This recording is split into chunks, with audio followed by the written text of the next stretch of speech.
صحابہ فرماتے ہیں جن گناہوں کو تم معمولی سمجھتے ہو، جن گناہوں کو تم معمولی سمجھتے ہو، گویا کہ وہ گناہ ہی نہیں ہے۔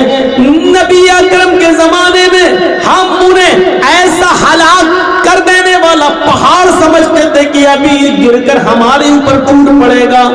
معمولی گناہ جن کو تم چھوٹا سمجھتے ہو، ہم ان گناہوں کو اللہ کے نبی کے زمانے میں اپنے اوپر پہاڑ سمجھتے تھے کہ یہ پہاڑ کہیں ہمارے اوپر گر نہ جائے اور ہم اس میں دب کر مر نہ جائیں۔ یہ تصور ہوا کرتا تھا۔ آج جو تک نہیں رینگتا ہمارے سروں پر، احساس تک نہیں ہوتا ہمیں کہ ہم کیا کر جاتے ہیں کیا نہیں کرتے۔ اتنا سب ہم معمولی سمجھتے ہیں یہ گناہ کو، معمولی، شراب معمولی، جبکہ ہم یہ جانتے ہیں کہ شراب جب آدمی پیتا ہے اس وقت وہ مومن نہیں ہوتا۔ تصور کریے، مومن نہیں ہوتا، یعنی جب کوئی آدمی شراب کو اپنے ہونٹوں سے لگاتا ہے اس وقت ایمان اس کے اندر سے نکال لیا جاتا ہے۔ جب تک وہ نشے میں رہتا ہے اس کے اندر ایمان نہیں رہتا۔ اسی حال میں اگر وہ مر گیا، اسی حال میں اگر اس کی موت آ گئی تو وہ حالت ایمان پر نہیں، مومن نہیں ہوگا، مسلم کی حالت میں نہیں مرے گا۔ تصور کیجئے یہ کیا چیز ہے، ہم اس کو بہت معمولی سمجھتے ہیں۔ اب آپ اندازہ لگائیے، جس نے حرام کا ایک لقمہ کھایا، اللہ کے نبی فرماتے ہیں جس نے حرام کا ایک لقمہ کھایا، حرام کا ایک لقمہ، 40 دن تک اس کی نماز قبول نہیں ہوتی ہے، 40 دن تک۔ اب سٹے سے پیسہ کمانے والوں، لاٹری جیتنے والوں، جوا کھیل کر کمائی حاصل کرنے والوں، ذرا تصور کرو، ہمارے تو مکان ہی اسی سے بنے ہیں، ہمارے بچوں کی پڑھائی لکھائی بھی اسی سے ہو رہی ہے، ہماری بیوی بھی وہی چیز کھا رہی ہے، ہمارے بچوں کی رگوں میں جو خون دوڑ رہا وہی مال حرام کا ہے۔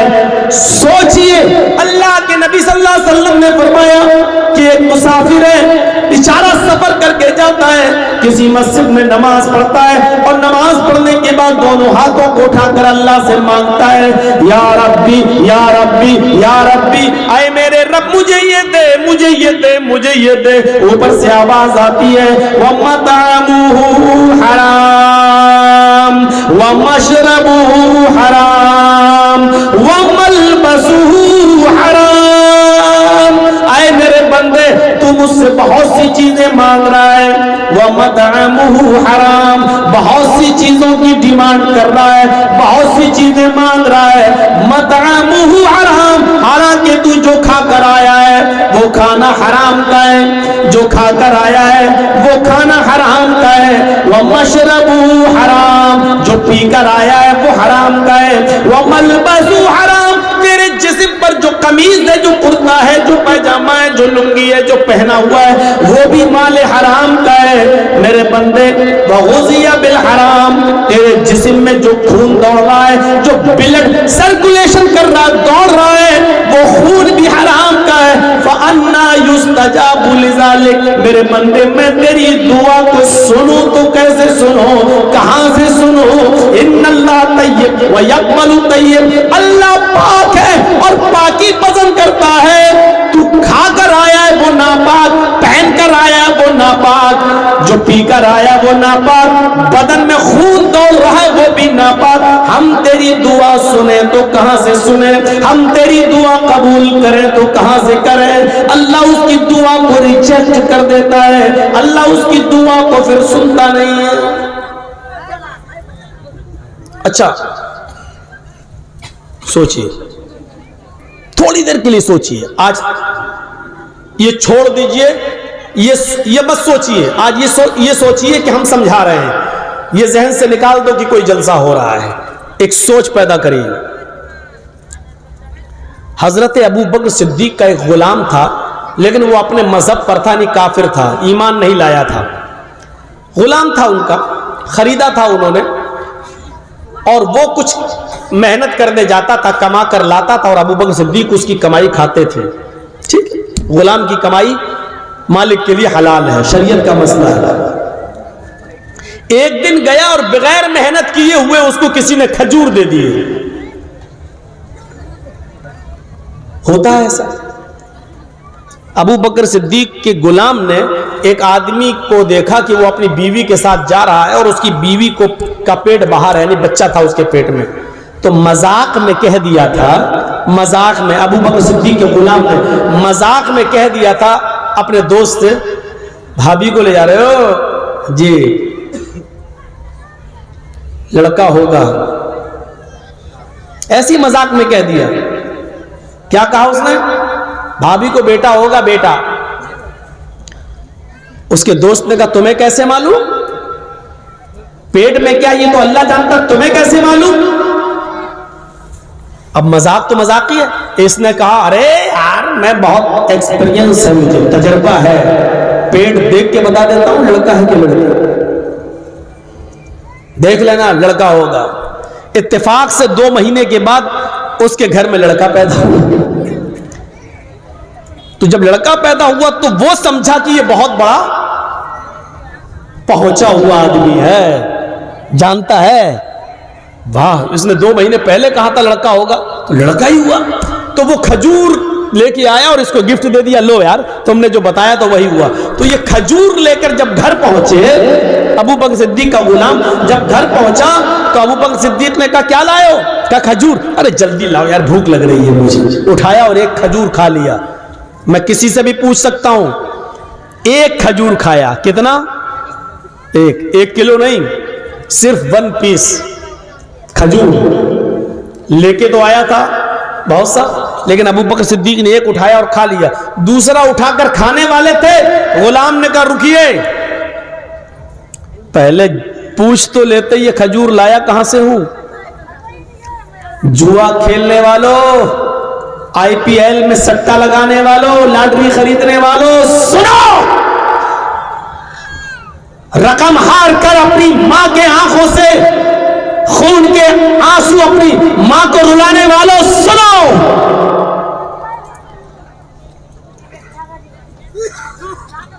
ایک کھجور. دوسرا کھانے والا تھا کہ ابو بکر صدیق سے غلام نے کہا رکو, کھانے کے لیے منع نہیں ہے لیکن پوچھ تو لیتے کہاں سے لائے ہو. ابو بکر صدیق نے کہا روزانہ محنت کرنے جاتے ہو, آج بھی محنت کر کے لائے ہوگے. اس نے کہا کہ روزانہ محنت کر کے لاتا تھا تب تو آپ روز پوچھتے تھے, اور آج ہی محنت نہیں کیا اور آج آپ نے پوچھا ہی نہیں. ہوتا ہے کبھی کبھی ایسا, روزانہ ٹکٹ لے کے چلو ٹی نہیں آتا ہے, جس دن نہ لے کے چلو اس دن اتفاق سے آ جاتا ہے. ارے کبھی نہیں آیا, چلو آج ایسے ہی بیٹھ جائیں, اور جس دن بیٹھ جاؤ بغیر ٹکٹ کے تو اس دن آ جاتا ہے. بہت سے لوگ یہ سوچتے ہیں ایسے. اے بھیا سامنے سے مت اٹھا بیٹھا لگاؤ, کئی بار دیکھ چکا ہوں لوگ سامنے سے جا رہے ہیں آ رہے ہیں. تو ابو بکر صدیق روزانہ پوچھتے تھے آج کہاں سے لائے ہو, آج کہاں سے لائے ہو, آج کہاں سے لائے ہو. یہ کیا یہ کیا یہ کیا, اور آج بھوک زیادہ لگی تھی پوچھا ہی نہیں, اٹھایا اور ایک کھجور کھا لیا. دوسرا کھانے والے تھے, پتا تو لگاؤ کہاں سے. کہ روزانہ محنت کرتے تھے, کہ روزانہ کرتا تھا تو آپ پوچھتے تھے, اور آج نہیں کیا تو آپ نے پوچھا نہیں. اچھا آج محنت نہیں کی؟ کہا نہیں. تو یہ کہاں سے آئے؟ کہا کہ تیر نشانے پہ لگ گیا. ہماری زبان میں بولا جاتا ہے دھول میں لاٹھی ماری تھی لگ گئی. کیا مطلب؟ صاف صاف بولو. یار میرا ایک دوست تھا, اس کی بیوی جب 7 مہینے کا حمل تھا تو میں نے اس کا پیٹ دیکھ کے کہہ دیا تھا کہ بھابھی کو لڑکا ہوگا. آج 2 مہینے کے بعد اس کو لڑکا ہوا ہے. میں تو جانتا نہیں تھا, میں نے تو اچانک کہا تھا. آج اس کو لڑکا ہوا ہے تو لقد تکہنت, تو میں نے جو کہانت گڑھی تھی اس سے, اس کی وجہ سے وہ مجھے بہت بڑا بابا سمجھنے لگا ہے, پہنچا ہوا سمجھ رہا. اس نے گفٹ میں لا کے دیا. ابو بکر صدیق نے کہا تب تو یہ حرام ہے, کیونکہ ماں کے پیٹ میں کیا ہے یہ صرف اللہ جانتا ہے. بارش کب ہوگی, کس جگہ ہوگی, یہ اللہ جانتا ہے. کون آدمی کس سرزمین پر مرے گا اس کا علم تو اللہ کو ہے. پھر تو نے یہ کیسے بتا دیا یہ تو حرام ہوا؟ اس نے کہا جی ہاں حرام ہوا, لیکن اب تو آپ نے کھا لیا. فرمایا میں اس حرام کھجور کو جو میرے پیٹ میں جا چکا ہے اس کو کو میں اپنے پیٹ میں رہنے نہیں دوں گا، جاؤ پانی بھر کر لاؤ۔ ان کا غلام پانی لے کر آیا، حضرت ابو بکر صدیق نے پیٹ بھر کے پانی پیا، اس کے بعد 3 انگلی حلق میں ڈالی، آ کر کے قے کیا، تھوڑا سا کھجور باہر نکلا، پھر پانی پیا، پھر انگلی ڈالی، پھر اس کو قے کیا، پھر پانی پیا، پھر انگلی ڈالی، پھر قے کیا، اور اس وقت تک پانی پیتے رہے اور قے کرتے رہے جب تک کہ یقین نہیں ہو گیا کہ جو کھجور میں نے کھایا تھا وہ پورا کا پورا نکل گیا ہوگا۔ جب یقین ہو گیا کہ نکل گیا ہوگا، اس کے بعد فرمایا، آئے غلام، میں نے محمد رسول اللہ صلی اللہ علیہ وسلم سے سنا ہے، بس یہ بخاری کی حدیث ہمیں اور آپ کو سب کو سننا چاہیے۔ حضرت ابو بکر صدیق کہتے ہیں کہ میں نے اللہ کے نبی صلی اللہ علیہ وسلم کو یہ فرماتے ہوئے سنا ہے، جو حرام کا ایک لقمہ کھاتا ہے، جو حرام کا ایک لقمہ کھاتا ہے، اللہ رب العالمین اس کے دل پر ایک سیاہ نقطہ بٹھا دیتا ہے۔ ایسے کبھی آپ نے بلیک پین سے لکھا ہوگا، بلیک پین سے تو لکھا نہیں، کاپی پہ ایسے رکھیں گے آپ، کاپی پر، نوٹ بک پر ایسے رکھیں گے اور ہٹائیں گے تو آپ دیکھیں گے کہ بلیک نقطہ وہاں پڑ گیا ہے، تو اللہ تعالیٰ اس کے دل پر بلیک نقطہ بٹھا دیتا ہے کالا۔ اگر یہ توبہ کر لیتا ہے تو اللہ اس بلیک نقطے کو، اس کالے نقطے کو مٹا دیتا ہے، اور اگر توبہ نہیں کرتا، ایک بار کھایا، کھا لیا اور پھر توبہ نہیں کیا اور جانتا ہے کہ میں نے حرام کھایا لیکن توبہ نہیں کیا، تو وہ نقطہ بڑھتے بڑھتے پھیلتے پھیلتے پھیلتے پھیلتے پھیلتے پھیلتے پورے دل کو کالا کر دیتا ہے، پورے دل کو سیاہ کر دیتا ہے، پورے ہارٹ کو بلیک کر دیتا ہے۔ اور جب انسان کا پورا دل بلیک ہو جائے، پورا ہارٹ بلیک ہو جائے، پورا دل کالا ہو جائے، تو پھر یہ سوچنا اور یہ سمجھنا اس کے ختم ہو جاتا ہے، یہ عقل اس کے اندر سے نکل جاتی ہے، پھر وہ نہیں سوچتا کہ یہ دولت ہمارے پاس کہاں سے آ رہی ہے، یہ حلال کی ہے یا حرام کی ہے، آنے دو، جہاں سے بھی آ رہی ہے آنے دو۔ پھر اس کے اللہ رب العالمین اس کے دماغ سے سوچنے اور سمجھنے کی صلاحیت کو ختم کر دیتا ہے، پھر وہ حلال و حرام کی پرواہ نہیں کرتا ہے، ایک نقطہ پورے دل کو کالا کر دیتا ہے۔ میرے بھائیوں، ابو بکر صدیق نے صرف ایک کھجور کھایا تھا، وہ بھی دھوکے سے، اس کو بھی نکال دیا۔ ابو بکر صدیق کی اس زندگی سے ہم اپنے گریبانوں میں جھانک کر دیکھیں، ہم اپنے معاشرے کا، اپنے سماج کا اور اپنی سوسائٹی کا ذرا جائزہ لیں کہ ہم کیا کر رہے ہیں، ہم کیا کر رہے ہیں، ہم کیا کھا رہے ہیں، اپنے بچوں کو کیا کھلا رہے ہیں۔